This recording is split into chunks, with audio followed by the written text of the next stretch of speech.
She didn't just walk onto that NBA on NBC set. She took it over. No nervous laugh. No, I'm just happy to be here. No playing small in a room built for giants. When Caitlin Clark sat down beside Carmelo Anthony, Vince Carter, and Tracy McGrady, something felt off. Not because she didn't belong, but because it suddenly felt like they were the ones stepping into her era. There was no hesitation in her posture. No second-guessing in her voice.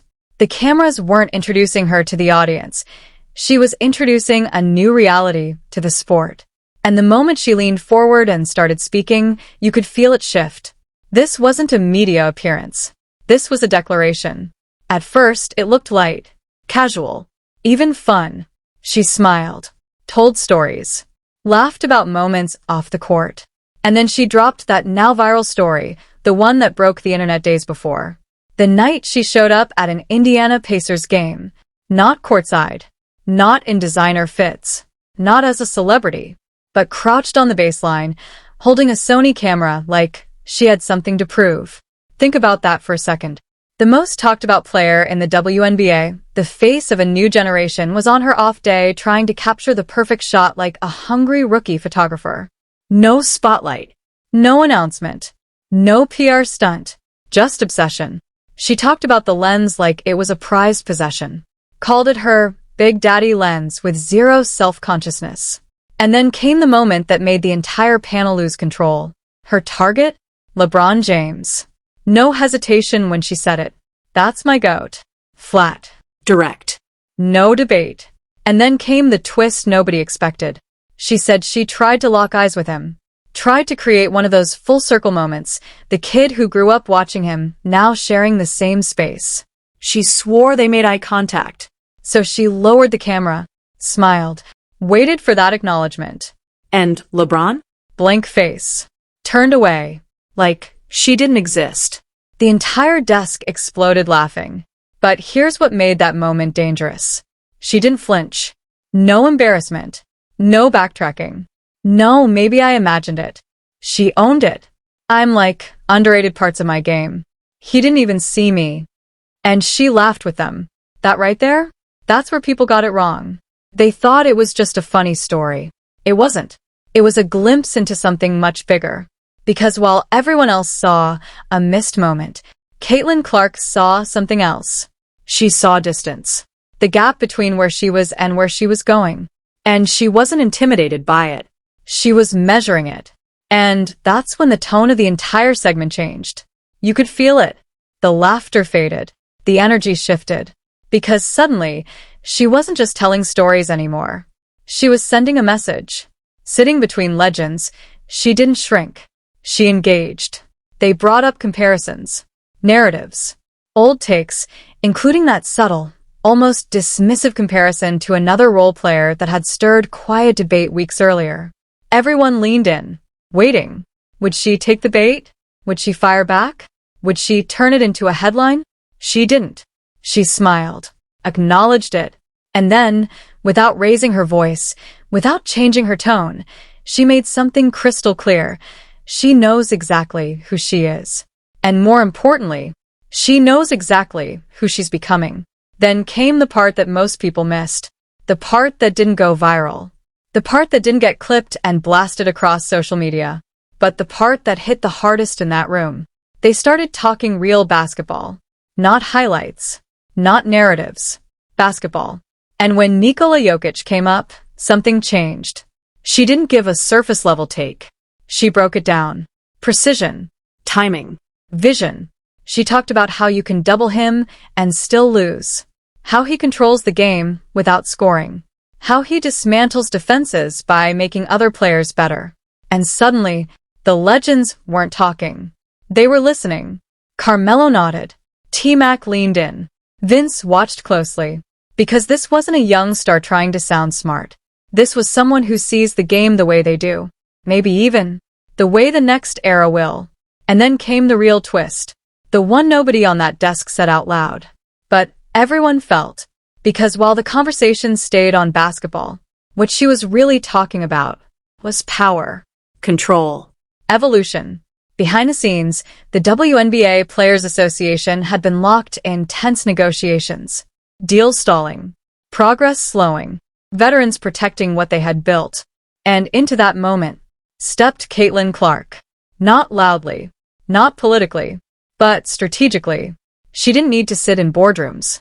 She didn't need to argue contracts. She did something far more disruptive. She changed the leverage.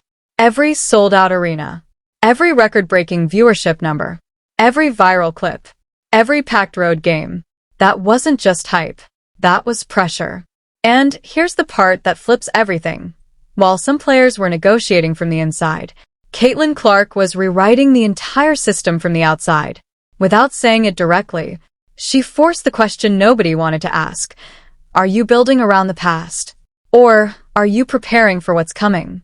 Because when she finally leaned back on that NBC set, after the laughs, after the breakdowns, after earning the respect of legends without asking for it, she didn't shout. She didn't boast. She didn't need to. But the message landed anyway. Clear. Cold. Unavoidable. The Indiana Fever aren't chasing attention anymore. They're building something. Something structured. Something intentional. Something that doesn't rely on moments, but creates them. And the rest of the league? They're still reacting. This isn't a comeback story.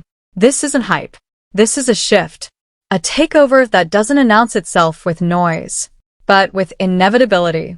And if you missed it, if you thought it was just another interview, just another viral clip, just another rising star enjoying the spotlight, then you missed the warning. Because Caitlin Clark didn't go on that show to introduce herself. She went there to introduce what's next. And by the time the rest of the WNBA realizes it, it might already be too late. She didn't just walk onto that NBA on NBC desk. She stepped into a moment that was already shifting the entire sport. No hesitation. No nerves. No, I'm honored to be here energy. When Caitlin Clark arrived, it didn't feel like an interview. It felt like a coronation in disguise. Sitting across from legends like Carmelo Anthony, Vince Carter, and Tracy McGrady, something unusual happened in that studio. Because the room wasn't dominating her, she was silently resetting the room. At first, everything looked normal. Smiles. Light conversation. Familiar broadcast energy. But then she started talking. And that's when the shift began. She told the story everyone thought they already understood. The Pacers game, the camera, the baseline, the Sony lens, the casual moment that wasn't casual at all. But this time, she didn't tell it like a joke. She told it like a warning disguised as a memory. She was there on the floor of an Indiana Pacers game. Not courtside luxury. Not VIP spotlight. But crouched like a student of the game. A superstar acting like an intern in the world she already ruled. And that alone should have told everyone something was coming. Because when the face of the WNBA stops behaving like a celebrity and starts behaving like a student again, that usually means she's preparing for something bigger. Then came the LeBron moment. LeBron James. The GOAT debate. The eye contact story. The silence that followed. She said she looked at him. She smiled. She believed there was a moment. And then nothing. No recognition. No reaction. Just a turn away like she was invisible. And the room laughed. But she didn't. She studied it. Because to her, that wasn't rejection.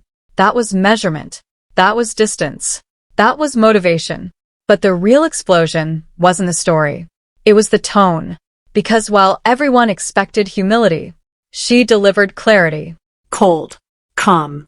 Controlled. No theatrics. No emotional spikes. Just truth. And truth is what makes legends uncomfortable. Then came the twist nobody fully understood in the moment. They started talking basketball at a deeper level. Not highlights. Not media narratives. But systems. And when Nikola Jokic came up, everything changed. She didn't just praise him. She decoded him. Passing angles. Defensive manipulation. Tempo control. Invisible dominance. And suddenly, the legends on the desk stopped talking over her. They started listening to her. That's the moment the broadcast quietly broke. Because it wasn't a panel anymore. It was a passing of understanding. But behind all of this conversation, A storm was forming elsewhere. The league wasn't just evolving. It was cracking open. Negotiations inside the WNBA Players Association had been tense for months. Money, structure, respect. Everything on the table. Veterans trying to hold position. Younger players trying to survive. Mid-tier players trying to be seen at all. And then, something unexpected happened. A voice entered the chaos from the biggest platform in sports. Not loud, not aggressive, but undeniable. Caitlin Clark didn't threaten. She didn't demand. She didn't attack anyone. She simply said, "Get to the table. Fix it." And somehow, that was louder than any protest. What happened next is where the story takes its strangest turn. Because after that moment, the energy shifted. The conversations changed. The pressure increased. And eventually, a deal moved, not because one person signed it, but because one voice forced everyone to stop pretending time wasn't running out. And the most shocking part? She never claimed credit. Not once. Not even slightly. But everyone else knew. Then came the silence in the story. 8 months. No games. No rhythm. No certainty. A groin injury that ended her season after just 13 games. And suddenly, the most electrifying player in the league wasn't on the floor anymore. She was watching, recovering, rebuilding, waiting. And that's where most stories would end. But hers didn't. It reloaded. When she returned with Team USA in Puerto Rico under FIBA competition, nobody knew what version of her would appear. Cautious Clark? Careful Clark? Or something worse for the competition, rebuild Clark. What they got was terrifyingly simple. 11. 6 points per game. 6 for assists per game. Tournament MVP. Undefeated run. No rust. No hesitation. No fear. Just control. And when she sat on that NBC desk afterward, she said something that changed everything. "I really felt like myself again. Not I'm back. Not I'm healthy. But myself." That's the line that should have scared the league. Because it meant she hadn't just recovered. She had evolved. Then came the moment that turned into the headline. She looked straight ahead. Calm. Relaxed. No build-up. No dramatic pause. And said it. The Indiana Fever are going to be the team to beat. Not might. Not could. Will. And just like that, the warning was delivered. The desk reacted. But she didn't move. Because for her, it wasn't a prediction. It was an analysis. A conclusion based on what she already sees forming. Kelsey Mitchell. A backcourt partnership built on gravity and speed. 20-plus points per game. Defenses stretched beyond structure. No easy coverage. No safe switch. Just chaos for opponents. Then she added something even more important. The league is expanding. More teams. More roster spots. More opportunity. More pressure. More talent staying home instead of going overseas. And quietly, more competition than ever before. And that's where the real shock sits. Because while everyone is focused on her quotes, on her moments, on her viral stories, the league is changing structurally around her presence. Not because she demanded it, but because her arrival exposed what was missing. Now everything leads to one final truth. This isn't hype anymore. This isn't the media cycle. This isn't a rising star storyline. This is a system recalibration.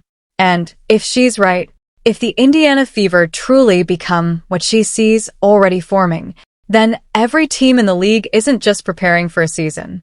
They're preparing for a shift in power they may not be ready to stop. Because the warning wasn't loud. It wasn't emotional. It wasn't even meant to be dramatic. It was simple, controlled, certain.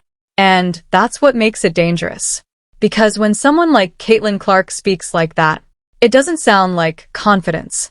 It sounds like inevitability.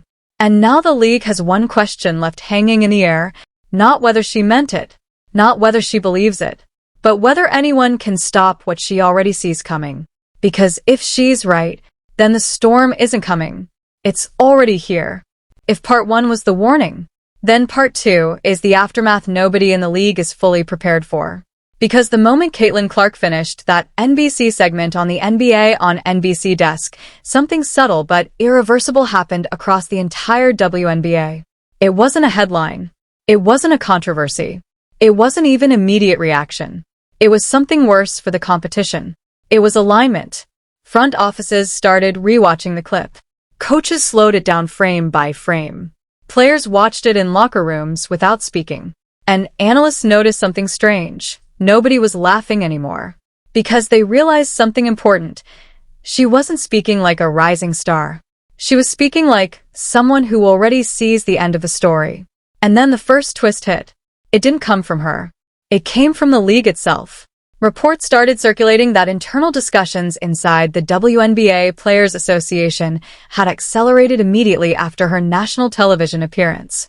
Not because she demanded change, but because her presence made delay look impossible to justify. Every argument that once felt negotiable suddenly felt exposed. Every delay suddenly felt visible. Every imbalance suddenly felt louder. And the most shocking part? Veteran players who had once been hesitant about restructuring the system started shifting tone. Because something became undeniable. The league wasn't growing in theory anymore. It was growing in real time.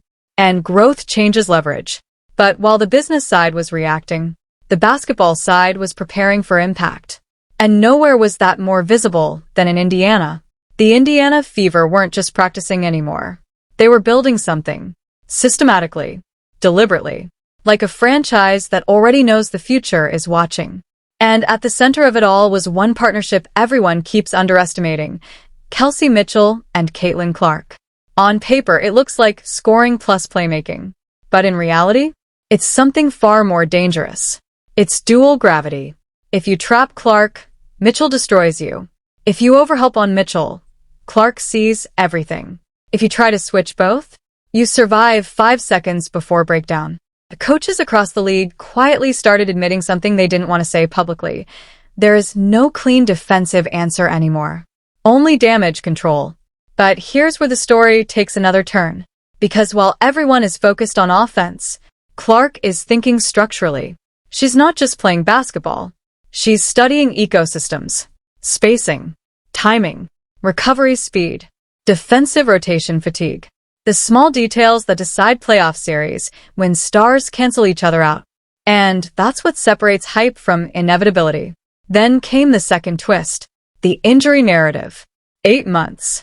A groin injury that ended her 13-game season early. To most people, that's a setback. To competitors, that's hope. To Clark, it became construction time. Because while the league moved forward without her, she wasn't standing still. She was rebuilding something invisible, her timing, her rhythm, her decision speed, and most importantly, her hunger. And that's what made her return with Team USA in Puerto Rico under FIBA competition so disturbing for opponents. Because there was no slow return. No easing in. No hesitation. She walked into international competition like she had never left. And then led the entire tournament in assists. Controlled tempo, dictated rhythm, and walked away MVP like it was expected. But what nobody noticed in that moment was the shift in her voice afterward. When she returned to the NBA on NBC desk, she didn't sound emotional. She sounded final. Like something inside her had already been decided. Not hope. Not ambition. Conclusion. And that's when she said it. Not loudly. Not dramatically. Almost casually. But it landed like a shockwave. The Indiana Fever are the team to beat. And the reaction across the room told the real story. Because the legends didn't interrupt. They didn't challenge it. They didn't even joke. They paused. That pause mattered more than words. Because it meant they heard something in her tone that wasn't confidence. It was certainty. And certainty changes everything. Because now the league has a problem it cannot ignore. If she is right, then the timeline has already shifted. Not next season. Not in development. Now. Front offices began recalculating everything. Contracts. Cap space. Roster construction. Draft strategy. Because suddenly, you're not building to compete with Indiana in the future. You're building to survive them immediately. And the most dangerous part? They haven't even peaked yet. Clark hasn't played a full healthy season since the league fully adjusted to her presence. Mitchell hasn't had a full backcourt season optimized under this system. The Fever haven't even fully revealed their final structure. And still, they are already being spoken about like contenders. That is the part that unsettles everyone. Because usually dominance is proven first, then respected. But here, it is being predicted before it fully arrives. And predictions are where pressure is born. Because now every game in the WNBA carries a new layer. Every away arena, every defensive scheme, every scouting report, it all changes. Because now you're not just playing a team. You're playing a narrative that is already spreading faster than the season itself. And underneath it all, Clark knows. She knows what she said. She knows how it will be used. She knows it will follow every loss and every win. And she said it anyway. Because that's the final twist nobody expected. She didn't speak to avoid pressure. She spoke to invite it. And now the league is left with one final question echoing everywhere from locker rooms to front offices. Was that a prediction? Or was it an announcement of what has already been decided? Because if it's the second one, then the season